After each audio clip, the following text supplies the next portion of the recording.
Stories unit channel में खुश आमदीद। आइए सुनते हैं आज इस मासूम भाई का एक सच्चा किस्सा जो अपने ही भाई भावज के किराए हुए काले इल्म की भीन चढ़ गया। ये कहानी एक अटल हकीकत पर मबनी है। मेरे बाबा जात के एतबार से यूसुफ जई पठान थे। बाबा 4 भाई और 2 बहनें थे, जिसमें बाबा का नंबर दूसरा था। दादा जान सरकारी मुलाजिम थे और वो इंतहाई सख्त मिजाज के थे, जबकि दादी जान बहुत खूबसूरत और मासूम तबीयत की मालिक थीं। एक वफा परस्त बीवी जो कि हर दम अपने शौहर की हर बात पर लब्बैक कहा करती थीं। दादा जान और दादी जान दोनों ही काफी खूबसूरत थे, तो अल्लाह पाक ने उन्हें खूबसूरत बच्चों से नवाजा था। अभी तमाम बच्चे बहुत ही छोटे थे कि मेरी सबसे छोटी फूफो सिर्फ 6 माह की थीं जब मेरी दादी जान इस दुनिया फानी से कोच कर गई। अब घर में कोई औरत न थी जो घर और बच्चों की देखभाल करती, इसलिए मेरे बाबा की खाला अपने बच्चों को लेकर आए दिन डेरे डाल देती थी। बाबा की खाला इंतहाई सफाक दिल औरत थी। दादी जितनी सीधी और मासूम, उनकी बहन इतनी ही चालाक और होशियार थी। दादा जान सरकारी मुलाजिम थे, कभी पैसों की तंगी हुई ही नहीं थी। बचपन से ही मेरे बाबा इंतहाई सादा तबीयत के थे और ताया जान बहुत चालाक और शातिर इंसान साबित हुए। बाबा को पढ़ने लिखने का बहुत शौक था, पर ताया जान की चालाक आदतों की वजह से वो बड़ी मुश्किलों से 8 जमात तक ही तालीम हासिल करने में कामयाब हुए, जबकि ताया ने इंटर तक तालीम हासिल की। घर में काम करने और खाना पकाने के लिए कोई औरत नहीं थी, इसीलिए मेरे बाबा घर का सारा काम करते थे और अपने छोटे बहन भाइयों को भी संभालते थे, जबकि ताया अपने खेलने और पढ़ने में मसरूफ रहते। बाबा अभी कमसिन ही थे, उनका भी दिल चाहता था कि वो अपने दोस्तों के साथ बाहर जाकर खेलें, मगर वो ताया और दादा के डर से खामोश रहते। अक्सर ताया बाबा के साथ एक होशियारी करते थे। जाओ, तुम सुबह से घर का काम कर रहे हो, थोड़ी देर बाहर जाकर दोस्तों के साथ खेल आओ। ताया की बात सुनकर एक कमसिन लड़का यानी मेरे बाबा खुश होकर दोस्तों के साथ खेलने के लिए चले जाते। दादा के आते ही ताया अपने अब्बा से कहते, अब्बा, मैं सुबह से बावर्ची खाने में काम कर रहा हूं और आपका छोटा बेटा सारा दिन आवारा गर्दी करता रहता है, काम में जरा हाथ नहीं बटाता, सारे काम मुझ अकेले ही को करने पड़ते हैं।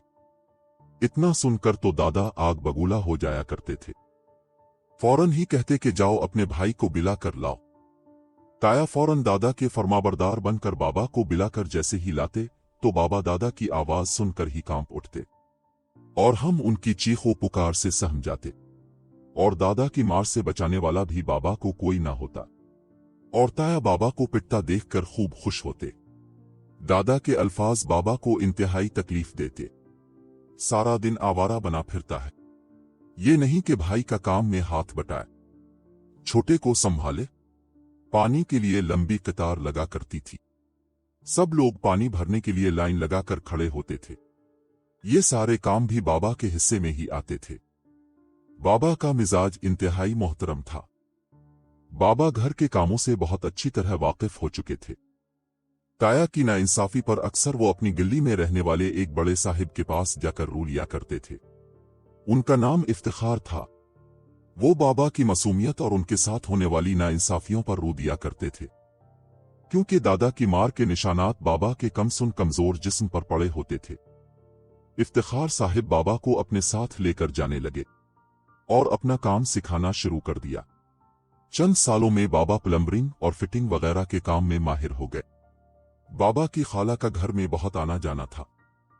ताया अभी 16 साल के थे जब खाला ने अपनी एक कजिन के साथ ताया की शादी की बात की, तो दादा फौरन ही मान गए, क्योंकि घर में एक औरत का होना जरूरी था। फिर वो दादा जान के ससुराल की तो लड़की थी, इसीलिए शादी भी फौरन हो गई। ताया भी एक खूबसूरत नौजवान थे, लेकिन जो उनकी बीवी बनी वो इंतहाई मक्कार और चालाक किस्म की लड़की थी। खाला और ताई दोनों कजन्स थीं, उनकी आपस में गहरी दोस्ती थी। ताई के दादा निहायत दीनदार आदमी थे, रूहानियत से उनका गहरा ताल्लुक था। लोगों के रूहानी मसाइल का हल कुरान की रोशनी में किया करते थे। सौम व सलात के पाबंद भी। उनके इंतकाल के बाद खाला और ताई ने उनकी रूहानी किताबें उनके हुजरे में जाकर चरा ले, और इन रूहानी किताबों का इस्तेमाल इन दोनों औरतों ने गलत कामों के लिए शुरू कर दिया। अपने नाजायज मकासद को वो कुरान की किताबों के गलत तरीके से इस्तेमाल करके पूरा करने लगे। चंद रोज में ही दादा और ताया मेरी ताई के गुलाम हो गए और मजीद जुल्म व सितम पर आमादा हो गए। ताई ने घर की जिम्मेदारियों से बचने के लिए बाबा की शादी पर जोर दे दिया। खुद की शादी को अभी 2 साल ही हुए थे कि बाबा की शादी करने पर इतना जोर दिया कि बाबा दादा की वजह से मजबूर हो गए। 16 साल की उम्र में बाबा की शादी रिश्तेदारों में ही कर दी गई।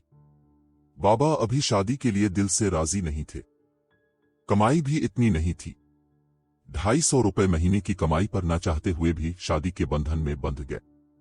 बाबा के लिए लड़की सोच समझकर ताई ने ऐसी देखी जो काम में इंतहाई सलीकामंद और इकलौती गरीब खानदान की थी।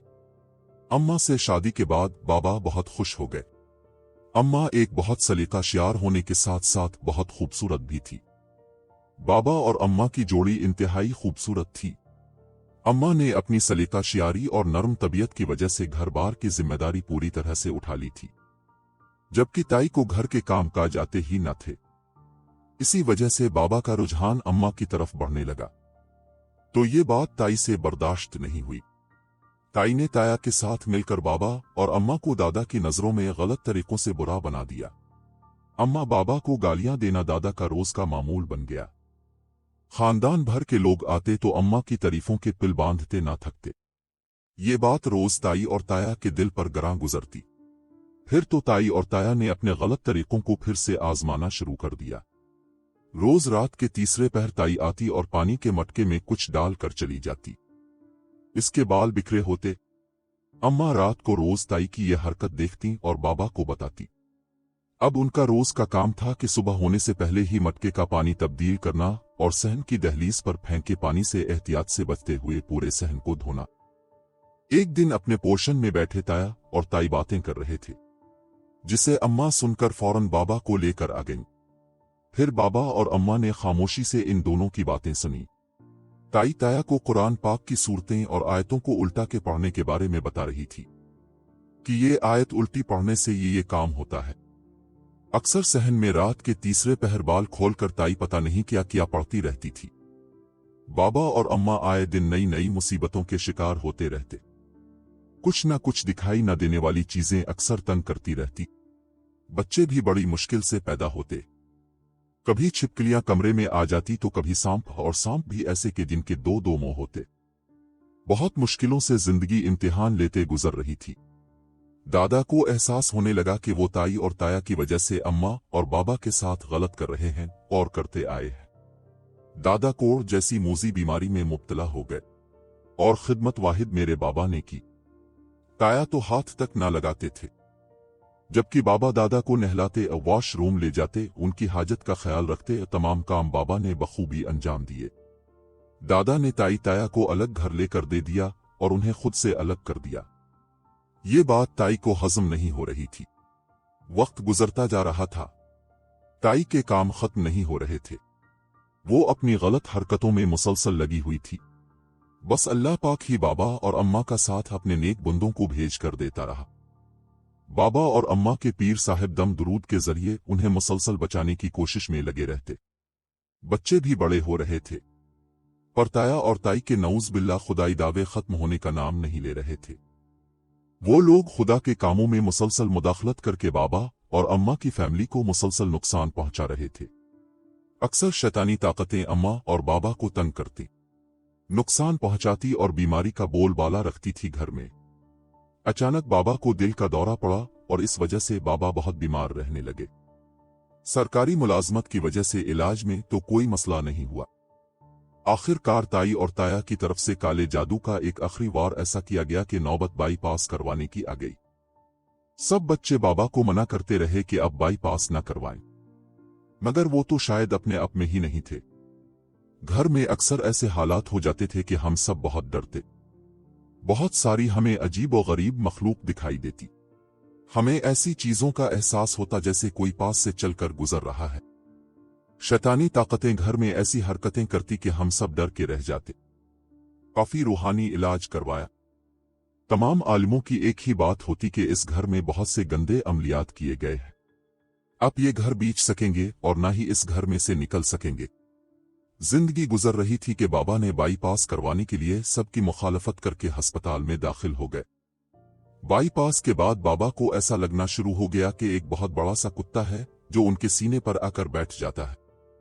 जब वो डर कर दर्द से चीख कर उठते हैं तो वो कुत्ता अस्पताल के बेड के नीचे जाकर बैठ जाता है और दीवार पर बहुत से खौफनाक चेहरे बाबा को नजर आते हैं और बाबा को डराते हैं, जिसकी वजह से बाबा सो नहीं पाते थे। भाई और अम्मा मुसलसल बाबा के पास बैठे रहते थे, मगर मुसलसल उन तमाम चीजों की वजह से बाबा के सीने पर लगे टांके बार बार खोलने पड़ते। बाबा बहुत दर्द और तकलीफ में थे।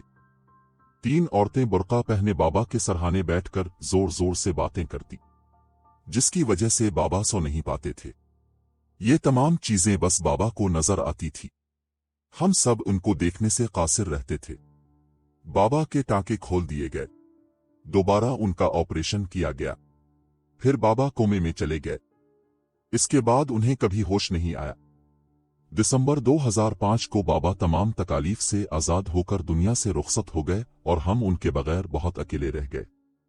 जब बाबा का जनाजा घर लाया गया तो ताया और ताई भी आए थे। ताई मुसलसल बाबा के सरहाने बैठे कुछ पढ़ रही थी। बाबा अब जो के जिंदा नहीं थे, मगर हम सब ने देखा कि बाबा के जोर से कराने की आवाज आई है। हम सब डर गए। मेरी बड़ी बहन ने गुस्से से ताई को उनके सरहाने से हटा दिया।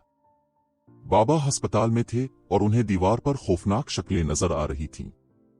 हमने कई रूहानी आलमों से बात की थी। उन्होंने बताया था कि हमारे बाबा पर मियादी अमल किया गया है और अब बहुत देर हो चुकी है, क्योंकि इस अमल की मियाद यानी मुद्दत पूरी हो चुकी है, लिहाजा अब कुछ नहीं किया जा सकता।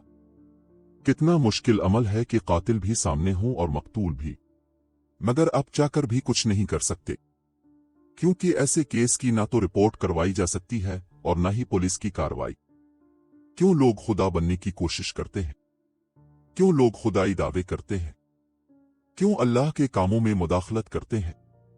क्यों अल्लाह को भूल जाते हैं? क्यों ये बात भूल जाते हैं कि एक दिन हम सबको ही मरना है? जादू टोना शिर्क है, खुला शिर्क। अगर अल्लाह किसी को खुश और हंसता बसता रखना चाहता है तो महज अपनी खुशी के लिए हसद करके हम उनको दुख दें, उनकी खुशी को मिट्टी में मिला दें, अल्लाह के कामों में दरअंदाजी करें? क्या ये सही बात है? मेरी दुआ है कि अल्लाह पाक हम सबको गलत और शिर्किये कामों से बचाए और ऐसे काम करने वालों से दूर और अपनी खास हिफाजत और अमान में रखे। आमीन। उम्मीद है आज की वीडियो आपको पसंद आई होगी। अपनी राय का इजहार कमेंट सेक्शन में लाजमी कीजिएगा।